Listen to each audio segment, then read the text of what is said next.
Pain is not merely an emotional reaction. It is a divine signal, a language through which Allah communicates with the soul. When life becomes heavy and moments turn bitter, we instinctively ask why me? But if we listen more deeply, that question transforms into a whisper of realization. What is Allah trying to teach me through this? Because pain, in its truest essence, is not a punishment. It is a message. It is the unseen mercy of Allah, calling the heart back to what truly matters. Every believer, at some point, will encounter moments when the world feels silent, when the du'as seem unanswered, and when the heart feels crushed beneath the weight of loss or uncertainty. But those very moments are not signs of divine abandonment. They are signs of divine attention. When Allah removes the comfort you once relied upon, He is not depriving you. He is redirecting you. He is cutting the ties that keep you attached to creation, so that your heart can once again attach to the Creator. It is often in the collapse of worldly ease that the heart learns the language of reliance. You see, when everything goes well, we rarely pause to reflect. Comfort dulls the soul, but pain awakens it. Pain strips away illusions, the illusion of control, the illusion of self-sufficiency, the illusion that we can plan our lives independent of Allah's will. In that raw vulnerability, when you realize you cannot fix everything, you begin to truly feel His presence. It is not in laughter that most people discover their deepest connection to Allah. It is in tears. It is in the quiet nights when sleep won't come, and your only companion is your own heartache, that faith becomes real. Philosophically, pain functions as the great equalizer of the human condition. No status, wealth, or title can shield you from it. But within Islam, pain is not meaningless, it carries spiritual intelligence. The Prophet said that even the prick of a thorn wipes away sins. This simple truth reveals something profound. Allah has embedded mercy even within the smallest form of suffering. Every difficulty you face is calibrated precisely to cleanse, to awaken, and to bring you closer to Him. There is no wasted pain in the life of a believer. Psychologically, pain challenges the ego, the part of us that resists surrender. We often interpret pain as an interruption to our plans, but perhaps it is the only way for Allah to realign our path. The heart, when broken, becomes softer, it becomes receptive. It is through that crack in the soul that divine light enters.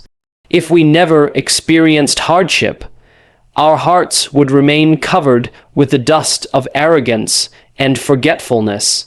So, Allah, in His infinite mercy, shakes us awake through discomfort. What we perceive as the storm is actually the cleansing rain. And the truth is, pain has a purpose far greater than we often understand in the moment. Sometimes Allah delays comfort not because He has forgotten you, but because He wants to strengthen the part of you that must rise through the struggle. If He answered every prayer instantly, you would never taste the sweetness of patience. If He prevented every loss, you would never know the depth of gratitude.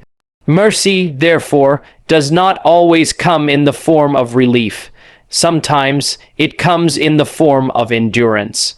So the next time pain visits, do not rush to escape it. Sit with it, reflect, ask Allah not just to remove it, but to reveal the mercy within it.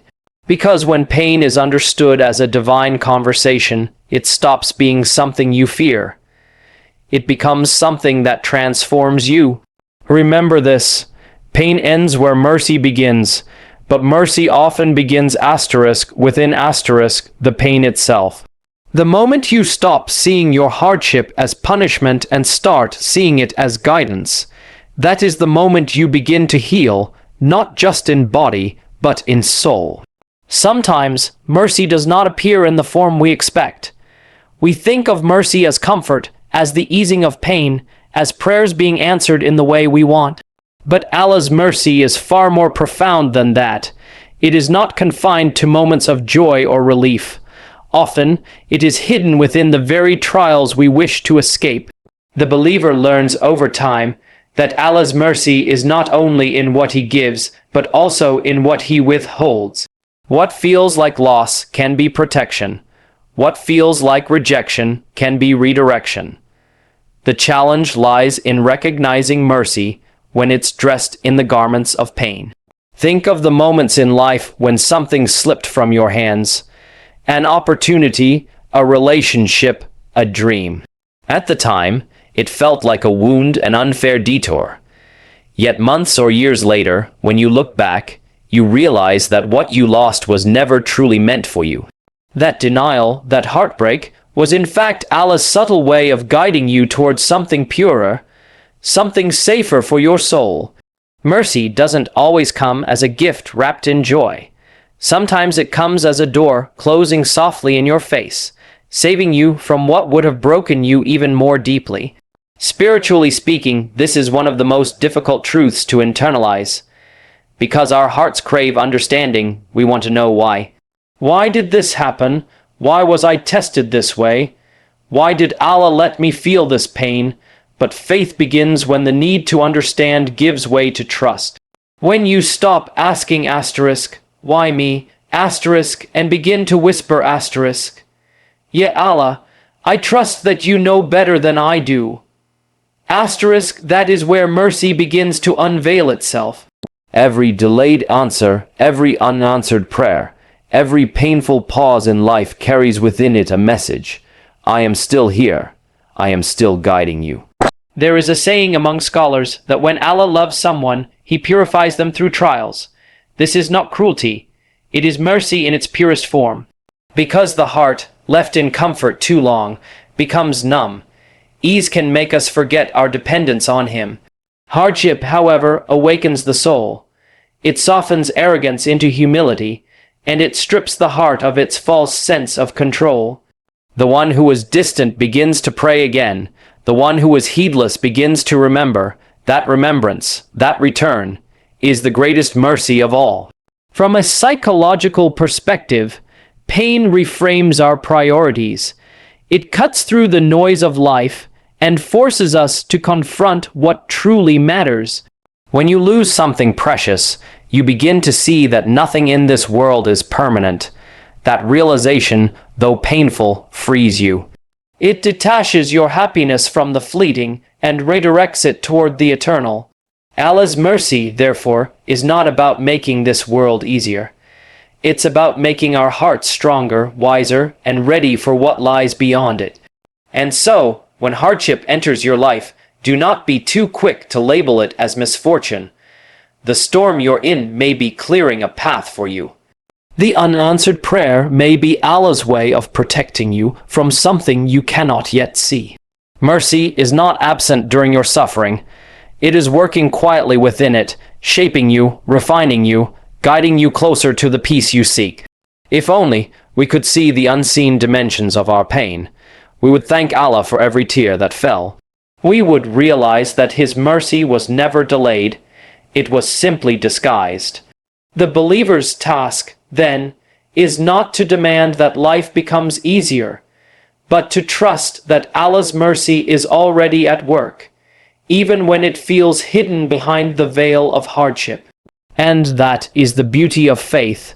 When you start to see every loss as a lesson, every delay as direction, and every heartbreak as hidden mercy, your pain no longer destroys you, it transforms you. Because in truth, what looks like the end of mercy is often where it begins. The heart finds peace not when pain disappears, but when resistance ends. Much of our suffering does not come from what happens to us, but from our refusal to accept it. We fight the decree of Allah with our questions, our frustration, our silent disbelief that this asterisk could ever be good for us. But faith, in its deepest sense, is not just believing in Allah's existence.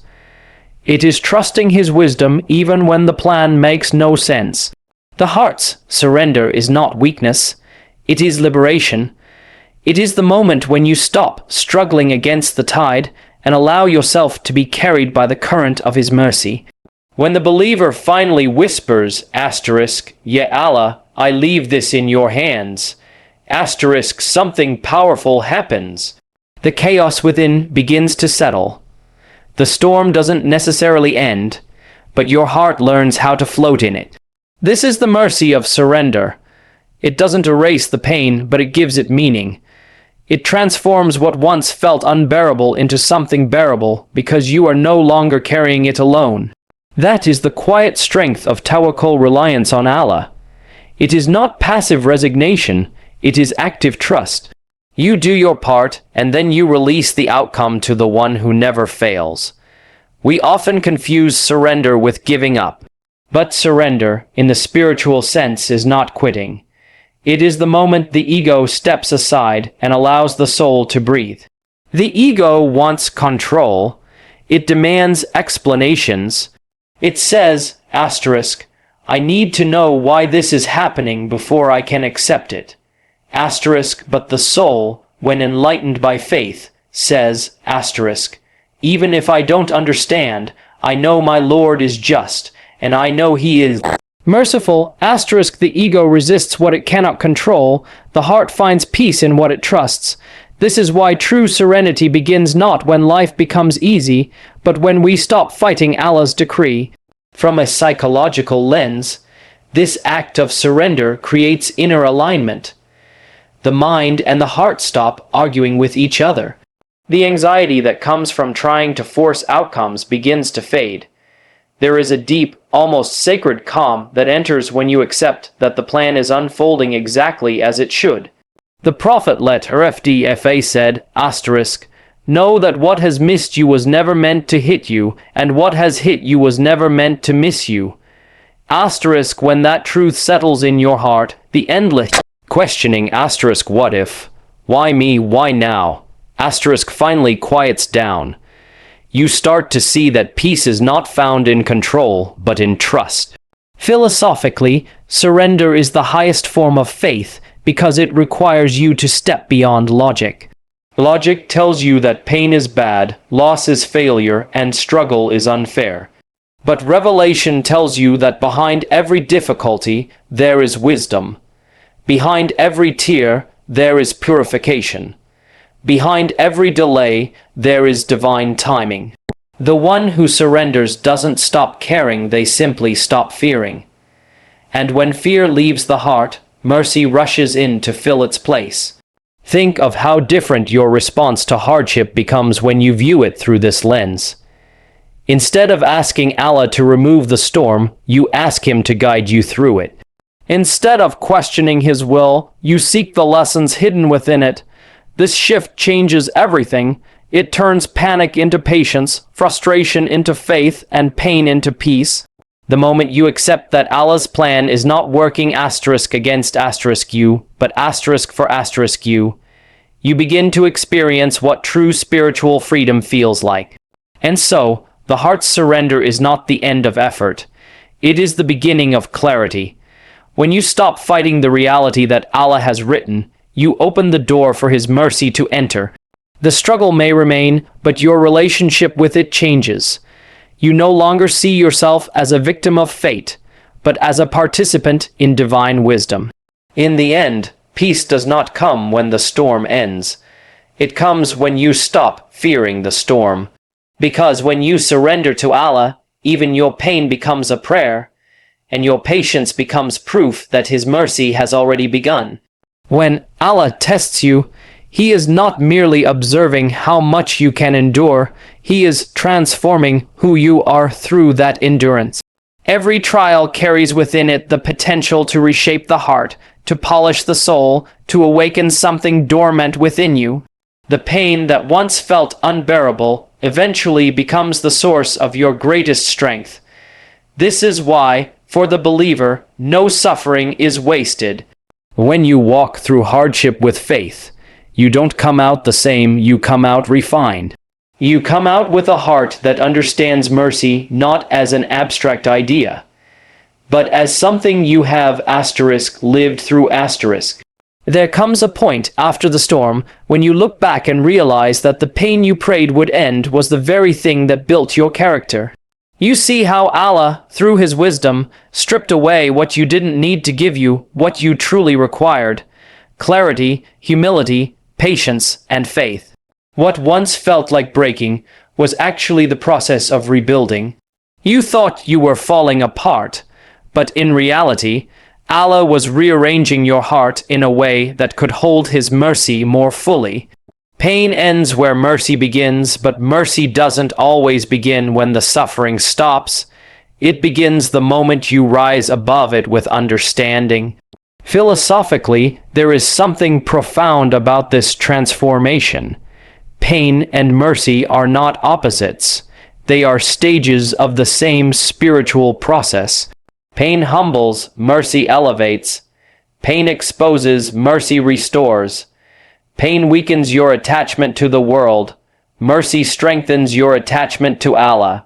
In that way, every hardship is a bridge between who you were and who you are meant to become. The believer who endures with faith doesn't just survive the test, they evolve through it. Psychologically, this transformation aligns with the way growth occurs in all aspects of human life. Just as a muscle strengthens through resistance, the soul matures through struggle. Growth rarely happens in moments of ease. It happens when life pushes you beyond comfort, forcing you to confront your fears, your limitations, and your dependency. But what makes spiritual growth different is that it doesn't end in self-reliance. It ends in surrender. You learn that true power is not in control, but in trust. Not in fighting pain, but in finding purpose within it. Many people emerge from hardship with bitterness, but the believer emerges with softness. Why? Because they don't see their pain as random. They see it as written. When you understand that Allah's plan has never been against you, you stop asking, "Why me?" and start asking, "What now? What does Allah want me to learn, to change, to become through this experience?" That shift in question transforms your entire reality. Suddenly, even your suffering becomes an act of worship, because you endure it with awareness of the one who decreed it. And then something beautiful happens. You begin to realize that Allah never truly left you, not even for a moment. His mercy was present when you were broken, when you cried in frustration, when you doubted, and when you healed. It was His mercy that gave you the strength to keep going, even when you felt you had nothing left. It was His mercy that turned your wounds into wisdom and your silence into prayer. This is the essence of divine mercy. It doesn't just remove pain, it transforms pain into purpose. It doesn't erase your scars. It turns them into signs of survival. Proof that Allah carried you through what you thought would destroy you. Every believer who rises after being broken becomes a living testimony that Allah's mercy is stronger than any hardship. And so, when pain finally ends, don't rush to forget it. Remember it as the soil from which your faith grew. Remember it as the moment when Allah rebuilt you stronger, gentler, and more conscious of Him. Because in the grand design of your life, every wound that brought you closer to Allah was never a punishment, it was preparation. So when pain ends and mercy begins, rise with gratitude, rise with awareness, rise knowing that you have been shaped by divine wisdom. Because sometimes, Allah breaks you only to rebuild you upon a foundation that can never again be shaken.